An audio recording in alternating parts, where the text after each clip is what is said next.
Bago tayo magsimula, tumayo muna ang lahat para sa ating panalangin. Ama namin sa langit, nagpapasalamat po kami sa araw na ito na iyong ipinagkaloob sa amin.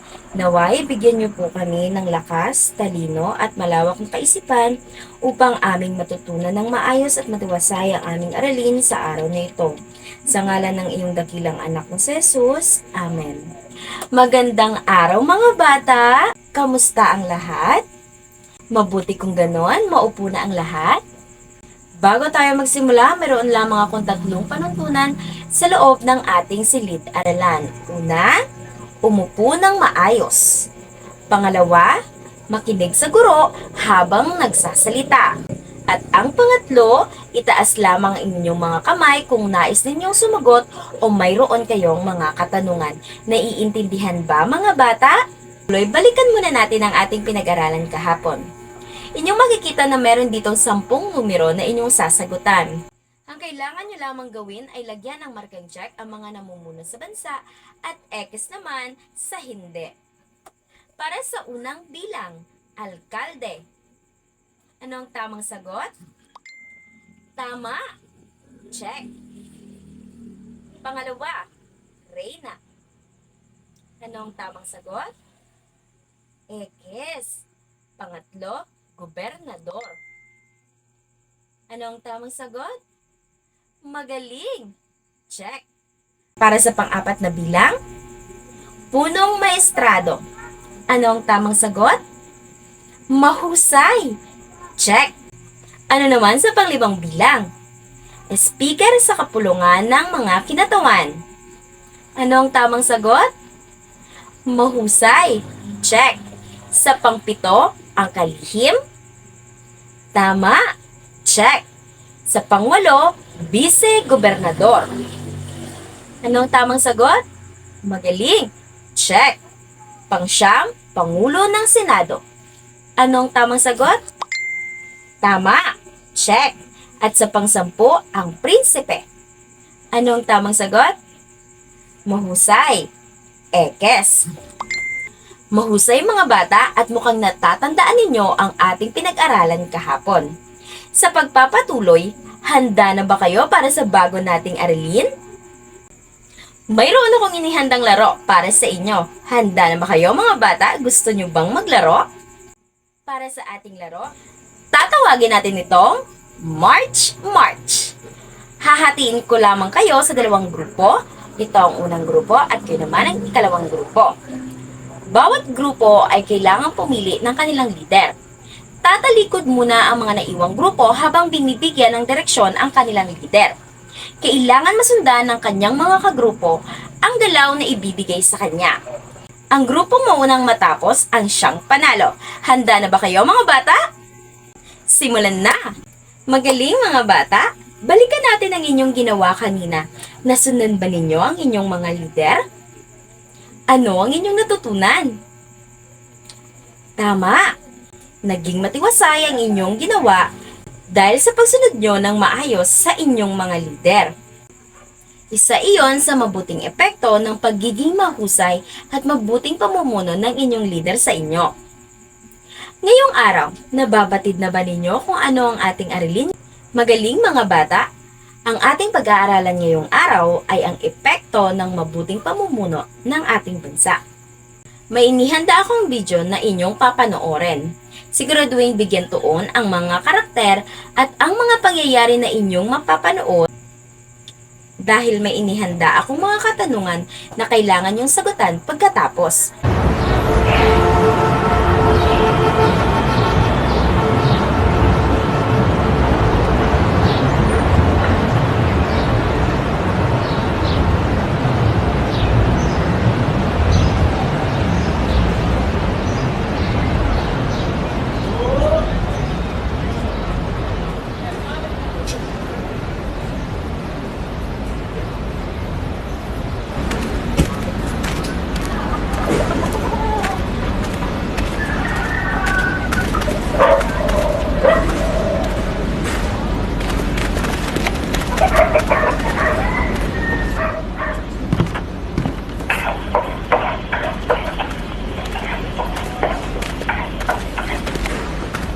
Oh, andito ka na pala. Halika, kumain na tayo. Tama-tama, andito ka na Huwag din. mong kalimutan gisingin mo ako bukas ha. Kailangan ko malis na maaga eh. Bakit? Saan ka ba pupunta? Nakalimutan mo na ba? Di ba election bukas? Buboto ako, kailangan ko punta sa school. Alam mo na ba kung sinong bobotohin mo? Oh, yung matabang lalaki doon sa poster. Yung narinig natin sa radyo. Balita ko kasi pag binoto mo siya, bibigyan ka niya ng pera. So ganun, kung may taong magbibigay sa'yo ng pera, tatanggapin mo lang yun, hindi ka magdadalawang isip. Abay, syempre naman. Kailangan natin ng pera eh. Hindi ako naniniwala sa taong yun. Kausap ko lang si Lita kahapon. Ang sabi niya, may plano daw yung taong yun gawing isang shopping mall ng isang barangay natin dito. Sus, ba't ka naman maniwala kay Lita? Eh, chismoso yung babaeng yan. Tumahimik ka na nga lang. Sigurado ka na ba sa taong yan? Basta, gising mo lang ako bukas na maaga. Eh, sinong babantay sa anak natin? Sige na nga, ako na lang.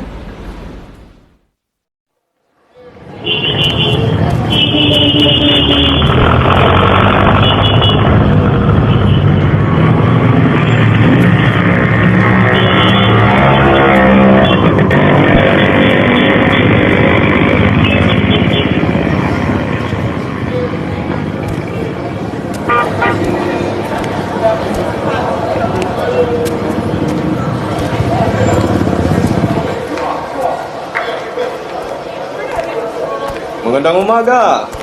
Magandang umaga po, sir. Kumusta ka na ba? Mabuti. Kayo, sir, kamusta po kayo? Mabuti rin, eto. At sino naman tong kasama mo?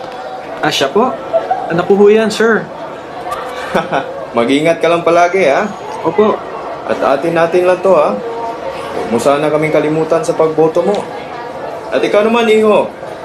Huwag mong pabayaan ang tatay mo ha. Marami pong salamat, sir. Malaking tulong po to sa pamilya ko. At saka, huwag po kayong mag-alala. Walang makakaalam nito. Tingnan mo tong pagkain. Ang dami. Dahil yan sa taong binoto ko, di ba sinabi ko sa'yo, pag binoto mo siya, bibigyan ka niya ng pera. Kaya simula ngayon, kakain na tayo parati ng masasarap. Sobrang ka ata. Kinasas mo ata lahat ng pera. Okay lang yan, huwag ka na mag-alala. May mga natira pa naman dyan eh. Alalang pa din ako eh. Dapat ata hindi mo na tinanggap yung pera. Huwag ka na mag-alala. Hindi lang naman ako yung nakatanggap eh. Basta kung sinong bumoto sa kanya, binibigyan niya ng pera. Ay, tama na nga, tama na nga. Kumain na nga tayo. Lumalamig na yung pagkain natin eh. Mabuti pa. Sige, kain lang tayo.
Ano to? Bakit kayo nandito? Ano ginagawa niyo dito? Tama na, huwag na, tama na. Huwag mo akong pigilan. Hayaan mo ako. Sino padala sila dito? Ano yung sabihin nito? Di na kailangan ng malayo upang matanto na ika'y mahal ko, upang mabigyan ng halaga ko ang ganda ng mga pamana mo upang maunawaan ng buti ng kaugalian ng lahi ko upang mamulat sa katotohanan na katauhan ko'y mahubog mo, na katauhan ko'y mahubog mo.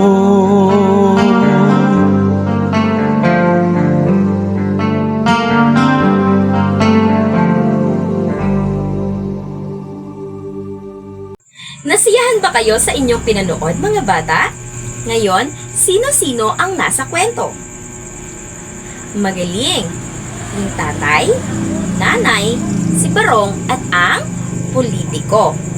Anong pamumuhay mayroon ang mag-anak? Mahusay! Sila ay may mahirap na pamumuhay. Wala silang makain at maayos na tirahan. Ano naman ang naging epekto ng pagtanggap ng pera ni tatay sa politiko? Tama, isang araw na kasaganaan, ngunit ang kapalit ay kahirapan at pagdurusa. Dapat ba nating tularan ang ginawa ng politiko? Ano nga ulit ang ginawa niya? Binigyan niya ng pera si tatay. Tutularan ba natin ito? Hindi natin dapat tularan ang ginawa ng politiko. Bakit kaya? Masama ang magbayad ng tao para sa pansariling interes. Sa pagkapanalo ng politiko, naging mabuti ba siyang pinuno? Hindi siya naging mabuting pinuno dahil bis na tulungan ang mga mamamayan ay pinagiba pa niya ang mga bahay ng mga ito. Ang pinuno ay may kalakip na pananagutan, pakikipag-isa at pantay na pagtingin. Ang mabuting pamunuan ay may matatag at walang kaguluhan. Mga bata, laging tandaan na ang mabuting pamunuan ay may matatag at walang kaguluhan. May maayos na pangangasiwa sa ating yaman at mga patakaran. May paggalang sa mga batas at walang katiwalian. Ang mabuting pinuno ay tumitingin din sa mga aspetong nangangailangan ng tulong o atensyon at nakikinig sa boses ng mamamayan. Batay sa inyong pinanood kanina, nangyayari din ba ito sa panahon ngayon? Ano-ano naman kaya ang epekto ng mabuting pamumuno? Magaling! Pagkakaroon ng maraming trabaho at sapat na pagkain ay isa lamang sa epekto ng mabuting pamumuno sa ating bansa. Narito ang iba't ibang epekto ng mga mabuting pamumuno. Una, ang pag-unlad ng negosyo o kalakalan. Dahil dito, dumarami rin ang mga trabahong na ibibigay sa mga mamamayan. Pangalawa, pagkakaroon ng serbisyong pangkalusugan. Nabibigyan din ng sapat na gamot at libreng panggagamot ang ating mga mamamayan. Pangatlo, may maayos na kalsada at tulay.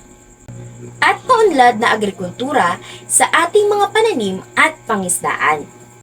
Dahil dito, mas nagiging madali ang transportasyon at mas nagkakaroon ng sapat na pagkain ng ating mga mamamayan.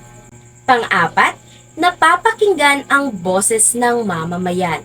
Isa rin ito sa pinaka-importante at pinakamagandang epekto ng mabuting pamumuno dahil napapakinggan ang mga hinaing ng ating mamamayan. At ang panghuli, positibong kalagayang pangkapayapaan sa loob at labas ng bansa. Naintindihan ba ninyo ang mga epekto ng mabuting pamumuno sa bansa? Mahusay. Ngayon, magkakaroon tayo ng pangkatang gawain. Hahatiin ko kayo sa 3 pangkat. Bawat pangkat ay may gawaing nakatala para sa inyo. Bibigyan ko lamang kayo ng 10 minuto para tapusin ang mga ito. Tapos na ba mga bata? Mahusay. Ngayon, bigyan natin ng good job clap ang inyong mga sarili. G-O-O-D-J-O-B, good job. Good job. Ay, G-O-O-D-J-O-B, good job. Good job. Para sa inyo mga bata, mahalaga ba na may isang mabuting pinuno na may mabuting pamumuno ang ating bansa? Gaano ito makakaapekto sa atin bilang mamamayan? Mahalaga na magkaroon tayo ng mabuting pinuno na may mabuting pamumuno. Bago tayo magpatuloy, ano-ano nga ulit ang mga epekto ng mabuting pamumuno sa pagtugon ng pangangailangan sa bansa? Una, pag-unlad ng negosyo o kalakalan. Pangalawa, pagkakaroon ng serbisyong pangkalusugan. Pangatlo, may maayos na kalsada at tulay at maunlad na agrikultura sa pananim at pangisdaan. Pang-apat, napapakinggan ang boses ng mamamayan at ang panglima, positibong kalagayan sa pangkapayapaan sa loob at labas ng bansa. Mga bata, laging tandaan na malaking bahagi ng ating pamumuhay at pagtugon sa ating pangangailangan bilang mamamayan ng ating bansa ang mabuting pamumuno sa atin. Kaya kinakailangan na kilalanin at piliing mabuti ang ating magiging pinuno sa ating bansa. Mukhang naiintindihan na ninyo ang ating aralin ngayong araw. Ngayon, kumuha kayo ng isang kapat na papel at sagutan ang ating maikling pagsusulit. Tapos na ba mga bata? Pakipasa ng inyong mga papel sa harapan at ako na po ang magwawasto ng mga ito. Para sa inyong takdang aralin, pakikuha ng inyong mga aklat at isulat ang inyong gagawin na ipapasa bukas. Tapos na ba? Maraming salamat. Ngayon, tumayo na ang lahat para sa ating panalangin bago umuwi. Maraming salamat mga bata at mag-ingat kayo sa inyong pag-uwi.